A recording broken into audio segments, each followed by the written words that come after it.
Hi, this is Lata. AVS International Beauty Academy, Aesthetic and Cosmetology Bridal Studio. நான் எப்பயுமே என்னோட business ரிலேட்டடான videos மட்டும்தான் போட்டிருக்கேன். பட் இது ஃபர்ஸ்ட் டைம். நேற்று கரூர் மாநாட்டில் அப்பாவி பொதுமக்கள் 39 பேர் இறந்துருக்காங்க. இதில் சின்ன சின்ன குழந்தைங்கள்லாம் இருக்குங்க.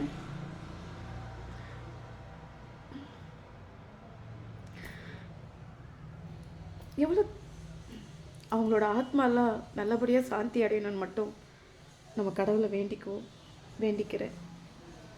நான் இந்த பதிவு மூலமாக பதிய வச்சுக்கிறேன். ஆனால் மேற்கொண்டு இந்த மாதிரி நடக்காமல் பார்த்துக்க வேண்டியது நிகழ்ச்சியை ஏற்பாடு பண்ணுறவங்கக்கிட்டேயும் முக்கால்வாசி பொறுப்பு இருக்குங்க. இதுக்கப்புறம் இந்த மாதிரி நடக்காமல் பார்த்துக்கோங்க. ஏன்னா என் நாலேஜ்க்கு தெரிஞ்சு இந்தியாவிலேயே இதான் ஃபர்ஸ்ட் டைம் ஒரு மாநாட்டில் இவ்வளோ பேர் இறந்தது. ஏன்னா கோவில் நெரிசல் இந்த மாதிரி நிறைய இடத்துல இந்த மாதிரி உயிரிழப்பு நடக்கும். பட் ஒரு மாநாட்டில் இந்த ஃபர்ஸ்ட் டைம் எனக்கு என் நாலேஜ்க்கு தெரிஞ்ச வரைக்கும். ஸோ இன்னும் கேர்ஃபுல்லாக இருங்க.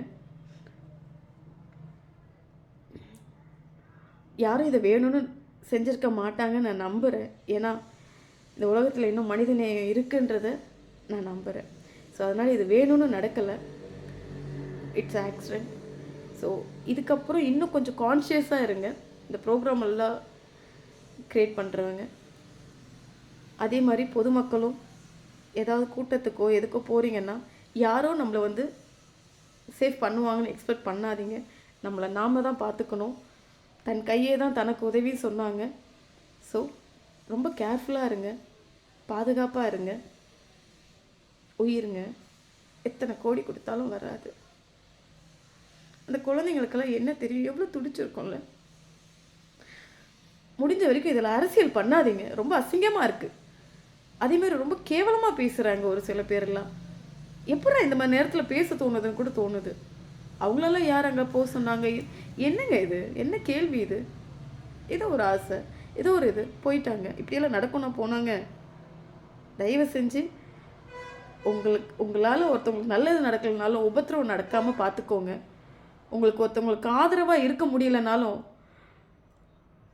இப்படி கஷ்டப்படுத்தாதீங்க. அவங்க ஆல்ரெடி ரொம்ப நொந்து கஷ்டத்தில் இருக்காங்க. ஸோ ரொம்ப ரொம்ப ரொம்ப ரொம்ப பாதுகாப்பாக நம்மளை நாம தாங்க பாதுகாத்துக்கணும். அடுத்தவங்க நம்மளை டேக் கேர் பண்ணிக்குவாங்கன்ட்டு எப்பயுமே எக்ஸ்பெக்ட் பண்ணாதீங்க. ரொம்ப கேர்ஃபுல்லாக இருங்க. வாழ்க வையகம், வாழ்க வையகம், வாழ்க வளமுடன். அந்த ஆத்மாக்கள் நல்லபடியாக சாந்தி அடையிட்டோன்னு மட்டும் நான் இந்த பதிவு மூலமாக திரும்ப திரும்ப தெரியப்படுத்திக்கிறேன்.